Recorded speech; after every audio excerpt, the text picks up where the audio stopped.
ప్రస్తుతం అంతా పాటు ప్రముఖ ఆధ్యాత్మికవేత్త వేదిక్ ఆస్ట్రాలజర్ గోనుగంటూరు సురేష్ బాబు గారు ఉన్నారు. గురువుగారితో మాట్లాడేద్దాం. నమస్కారం గురుగారు. మణికంఠ గారు నమస్కారం అండి. మార్చి నెల విశేషంగా కుంభరాశి వాళ్ళకి ఎలాంటి అదృష్టాన్ని తీసుకురాబోతుంది? ఈ చంద్రగ్రహణం అనేది వీళ్ళకి ప్లస్ అంటారా, మైనస్ అంటారా? ఇంపాక్ట్ ఎన్ని రోజులు ఉంటుంది? ఉగాది రోజు ఏం చేసుకుంటే ఈ మాసం వీళ్ళకి ప్రత్యేకంగా ఉంటుందా? ఓం గం గణపతయే నమః. స్వర్ణలక్ష్మి నమస్తే అస్తు. పరబ్రహ్మ స్వరూపిణి రాజ్యం దేహి ధనం దేహి సర్వకామాంచ దేహి మే.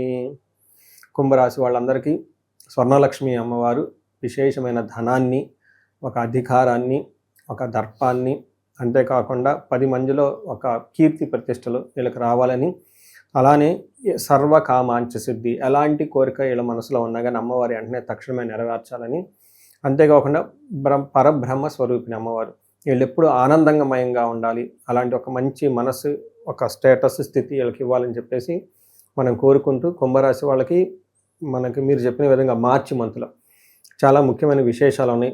ఒకటి గ్రహణము, రెండోది ఇక్కడ నుంచి ఈ మంత్ మధ్యలో మనకి ఉగాది పండుగ స్టార్ట్ అవుతూ ఉంది.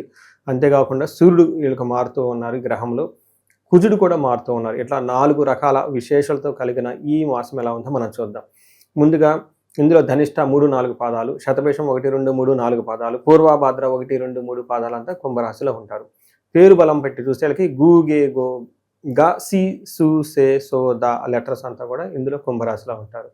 ఇందులో గ్రహాలు మారుతున్నవి. 2వ తారీఖున కుజుడు మారుతూ ఉన్నారు, 15వ తారీఖున సూర్యుడు మారుతూ ఉన్నారు. ఈ యొక్క గ్రహాల యొక్క స్థితిని బట్టి మనం చూస్తే లఘు గోచారము, సూక్ష్మ గోచారం ప్రకారం వీళ్ళకి 1వ స్థానంలో సూర్యుడు ఉండటంతో ఏమవుతుంది, స్థాన నాశనం అంటే ఉద్యోగంలో మార్పులు వచ్చే అవకాశం ఎక్కువగా ఉంటుంది. చాలామందికి ఉద్యోగాల్లో ప్రమోషన్ రావటమా, లేకుంటే విపరీతమైన ప్రెషర్ వచ్చే అవకాశం ఎక్కువగా ఉంటుంది. కొంతమందికి జాబులు కూడా పోగొట్టుకునే అవకాశం ఉంటుంది. తర్వాత 15వ తారీఖు తర్వాత అంటే ఉగాది మనకి తర్వాత అని చెప్పుకోవచ్చు, ధనం వచ్చే అవకాశం ఎక్కువగా ఉంటుంది. శత్రుపీడ, విపరీతమైన శత్రుపీడలు వచ్చే అవకాశం ఉంటుంది. అర్ధక్షయం, ఉన్న ధనాన్ని కూడా కోల్పోయే అవకాశం ఎక్కువగా ఉంటుంది. ధనం మళ్ళీ వచ్చే అవకాశం కూడా ఉంటుంది. అంటే వీళ్ళకి చాలా మిక్స్డ్గా ఉంటుంది అని మనం చెప్పుకోవచ్చు. ఈ రాశి వాళ్ళు కొంచెం మిక్స్డ్గా ఉంటుంది, కొన్ని విషయాల్లో బాగుంటుంది, కొన్ని విషయాల్లో ఛాలెంజింగ్గా ఉంటుంది. కొంచెం గమనించుకొని ఎక్కడెక్కడ ఛాలెంజింగ్గా ఉంటుందో ఆ ప్రదేశాల్లో టచ్ చేయకుండా అవి వదిలేసి ఎక్కడెక్కడ బాగా ఉంటుందో వీళ్ళకి ఎనర్జీ అక్కడ ఫోకస్ చేస్తే చాలా బాగుంటుంది. ముందుగా వీళ్ళకి ఈ యొక్క గ్రహణం వీళ్ళకి ఏమవుతుంది, ఆధ్యాత్మికంగా పురోగభివృద్ధి ఉంటుంది. అంటే ఒక స్పిరిచువల్గా ఎలైన్మెంట్ కావడానికి ఈ రాశి వాళ్ళకి చాలా చక్కగా ఉపయోగపడుతుంది. ఆరోగ్య విషయంలో మాత్రం చాలా చాలా జాగ్రత్తగా ఉండాలి.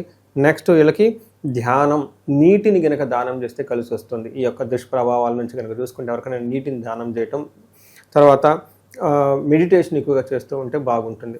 ఈ రోజుల్లో నీటిని ఇవ్వడం కష్టం కాబట్టి వాటర్ బాటిల్స్ అవి ఇవి తీసుకొని దారిలో ఎక్కడ చేసుకుంటూ వెళ్ళిపోతూ ఉంటే ఆ యొక్క దోషం పోయి చాలా చక్కగా ఉంటుందని మనం చెప్పుకోవచ్చు. ఇందులో గ్రహాల వైజ్ మనం చూస్తే 2వ స్థానంలో సూర్యుడు ఉండటంతో ఇది అంత కొంచెం అనుకూలమైన టైం కాదు అని చెప్పుకుంటారు. ఏ విధంగా, హీనత్వం, దుష్ట సంసర్గో, మనస్తాప, శిరోవ్యధ, నిష్ఫలం కృషి వాణిజ్య వెత్తరాశీగతౌ రవి అంటారు. మనకి మహర్షులు సంస్కృతంలో ఏం చెప్తారంటే, హీనత్వం అంటే వీళ్ళకి నీచ బుద్ధి వచ్చేస్తుంది. అప్పటిదాకా చక్కగా డిగ్నిటీగా హుందాగా ఉన్న వాళ్ళు ఏదేదో చెత్త పనులు చేయాలని ఒక ఆలోచన వచ్చేస్తుంది. దుష్ట సంసర్గో, దుష్టులతో సమాసం పడుతూ ఉంటారు. మనస్తాపానికి గురవుతుంటారు. తర్వాత అయ్యో ఈ పని చేశాను, ఆ పని చేశాను, అబ్బా ఎందుకు చేశాను, అబ్బా టైం అంతా వేస్ట్ అయింది, డబ్బులు వేస్ట్ అయింది, టైము డబ్బులు 2 పోగొట్టుకున్నాం, వృధాగా పోయామని ఒక బాధపడే పరిస్థితి లాంటి ఏమైనా వస్తుంటుంది. తర్వాత నిష్ఫలం కృషి వాణిజ్యం, బిజినెస్లు కానివ్వండి, ఏదైనా ఇట్లాంటివి కనుక చేస్తూ ఉంటే అందులో పెద్ద రిజల్ట్ అయితే ఏముండదు. అనవసరం ఏదో చేసాం కాబట్టి చేసాం అన్నట్లు ఉంటుంది అనమాట. అంటే మనం ఏం చెప్పుకోవచ్చు అంటే యావరేజ్, వీళ్ళు సమాసాలు పెట్టి టైం వేస్ట్ చేసుకునే టైం కదా, పెద్ద అది ఛాలెంజ్ అయితే నేనేమన్నా ఉండదు. వీళ్ళకి కుజుడు 1st హౌస్లో ఉండటంతో హెల్త్ విషయంలో జాగ్రత్తగా ఉండాలి.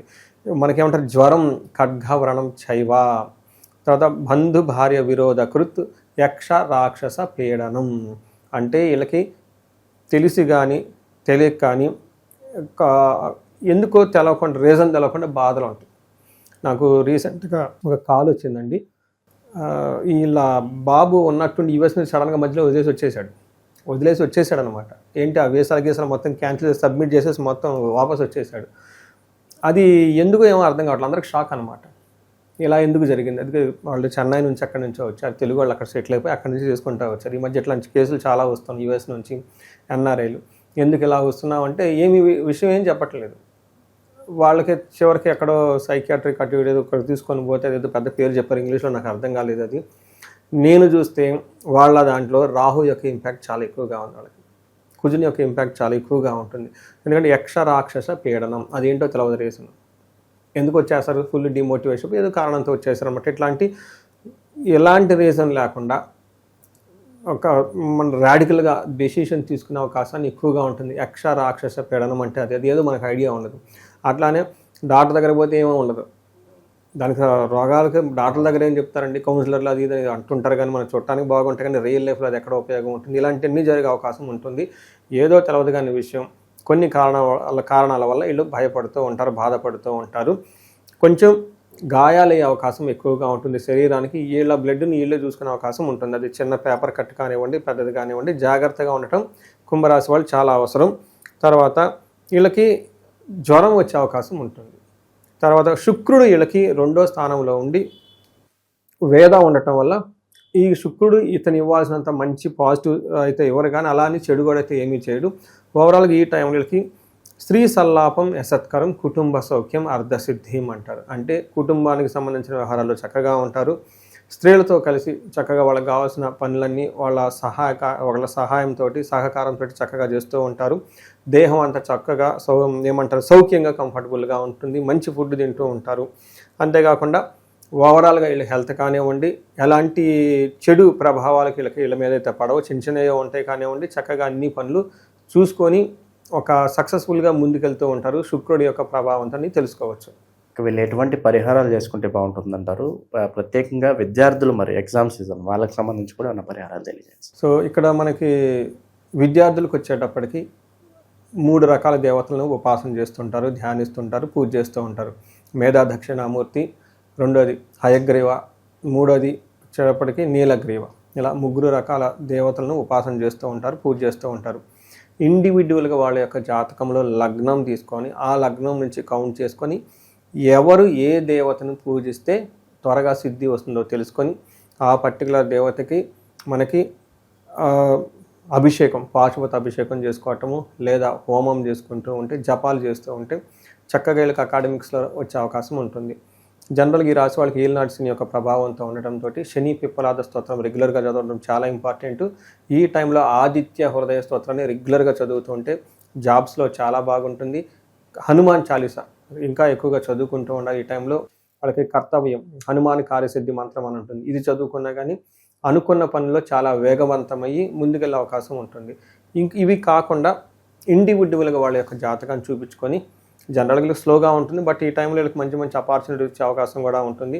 భార్యాభర్తల మధ్య ఎక్కడైనా అవగాహన లేకపోతే అన్యోన్య దాంపత్య పాశుపత అభిషేకం, లేదా విశ్వావసు గంధర్వరాజ విశేష హోమము, ధనానికి ఇబ్బంది పడుతూ ఉంటే ఎవరికైనా సరే ఆ యొక్క ధన ప్రవాహానికి మల్టీ సోర్సెస్ ఆఫ్ ఇన్కమ్ వీళ్ళకి రావడానికి స్వర్ణలక్ష్మి విశేష హోమం చేయించుకోవటం, హెల్త్ కాంప్లికేషన్స్ ఎవరికన్నా ఉంటే మన్యు లేదా అమృత మృత్యుంజయ పాశుపత అభిషేకము, ఆయుష సూక్తము, ఇలాంటి యొక్క పారాయణాలు, జపాలు, వేద మంత్రాలు చేయించుకుంటూ ఉంటే చాలా బాగుంటుంది. ఇంకా ప్రతి ఒక్కళ్ళు వేదాశీర్వాదం చేయించుకుంటే ఇంకా చాలా బాగా కలిసి వచ్చే అవకాశం ఉంటుంది. సో ఈ రాశి వాళ్ళంతా ఈ యొక్క మార్చి మంత్లో చిన్న చిన్న ప్రాబ్లమ్స్ ఉన్నా కానీ ఎక్కడ ఆగిపోకుండా ముందుకెళ్ళిపోవాలి, చక్కగా విజయాలన్నీ అందుకోవాలని చెప్పేసి మనం కోరుకుందామండి. ఈ రాశిలోని నక్షత్రాలు వలపరుస్తుంది గురుగారు ఈ మాసం. ఇందులో ధనిష్ట, శతభిష, పూర్వభాద్ర నక్షత్రాలు ఉంటాయండి. ధనిష్ట నక్షత్రం వాళ్ళకి ఐశ్వర్యవంతంగా ఉంటుంది. ధనలాభము, సంపదలు విశేషంగా వచ్చే అవకాశం ఉంటుంది. వీళ్ళకి మార్చి 20th వరకు మరణ తుల్యం అంటారు. అంటే అనుకున్న పనులు కానివ్వండి, వీళ్ళేదో అంతకుముందు తలబెట్టు ఉంటారు, అవి అంతటితో ఆగిపోతాయి అని గమనించుకోవాలి. తర్వాత గొడవలు కూడా వచ్చే అవకాశం ఎక్కువగా ఉంటుంది last 10 days of March month. Dhanishta, Shatabhisha నక్షత్రం వాళ్ళకి ఐశ్వర్యవంతంగా ఉంటుంది, సంపదలు బాగుంటాయి, ధనలాభము ఉంటుంది. వీళ్ళకి కూడాను శతభిష నక్షత్రం వాళ్ళు కొంచెం గుర్తుపెట్టుకోవాలి, కుజుని వల్ల కొంచెం ఇబ్బందులు వచ్చే అవకాశం ఉంటుంది. వీళ్ళకి అంతకుముందు ఏదైనా కనుక పనులు చేస్తుంటే ఆ పనులు అంతటితో ఆగిపోతూ ఉంటాయి, ముందుకు వెళ్ళవు అని గమనించుకోవాలి. పూర్వభద్ర నక్షత్రం వాళ్ళకి మృత్యు భయము, విదేశ గమనము, సంపదలు, సౌఖ్యము, మృష్టానము, ధనలాభము, ఐశ్వర్యము అంతా బాగుంది. అయితే వీళ్ళకున్న ఒకే ఒక ప్రాబ్లం ఏంటంటే మార్చి ఫస్ట్ 5 డేస్లో మృత్యు భయం ఒకటి ఉంటుంది. విదేశ గమనం, ఫారిన్ రిలేటెడ్ ట్రాన్సాక్షన్స్, ఏమైనా రిలేషన్స్ ఉంటే నెట్వర్క్ అవన్నీ బాగా కలిసి వస్తాయని గమనించుకోవాలి. ఓవరాల్గా సౌఖ్యంగా ఉంటారు అని తెలుసుకోవచ్చండి. ధనిష్ట నక్షత్రం వాళ్ళకి స్త్రీ నాశనం, శతభిష నక్షత్రం వాళ్ళకి కూడా స్త్రీ నాశనం అని చెప్తూ ఉంటుంది. దీన్ని బట్టి వీళ్ళ ఇంట్లో ఉన్న లేడీస్కి కొంచెం ఏదైనా ఇబ్బంది అయ్యి వీళ్ళకి కొంచెం ప్రాబ్లమ్స్ వచ్చే అవకాశం ఉంటుందని తెలుసుకోవాలి. ఇన్ కేస్ లేడీస్ ఎవరిని ఉంటే వాళ్ళ ఇంట్లో ఉన్న జెంట్స్ వాళ్ళ ద్వారా ప్రాబ్లం వచ్చే అవకాశం ఉంటుందని, అంటే వాళ్ళకి ఏదో ప్రాబ్లం అయితే తద్వారా వీళ్ళు కొంచెం ఇబ్బందులు పడే అవకాశం ఉంటుందని గమనించుకోవాలి. ఒక రకంగా చూసుకుంటే ఈ కుంభరాశి వాళ్ళకి ఓవరాల్గా ఒక 70%, 65-70% బాగుంది, ఒక 40-45% ఛాలెంజింగ్గా ఉందని గమనించుకోవాలి. అది కూడాను సూర్యుడి యొక్క ప్రభావంతో ఉండటంతో, తర్వాత కుజుడు కొంచెం సరిగా లేకపోవడంతో ఈ 2 గ్రహాల వల్ల కొంచెం హెల్త్ కాంప్లికేషన్స్ డిస్టర్బ్ అయ్యే అవకాశం ఉంటుందని గమనించుకోవాలి. ఓవరాల్గా ఈ రాశి వాళ్ళందరికీ అన్ని విధాల మంచి జరగాలని కోరుకుందాం సార్. ధన్యవాదాలు. ధన్యవాదాలు.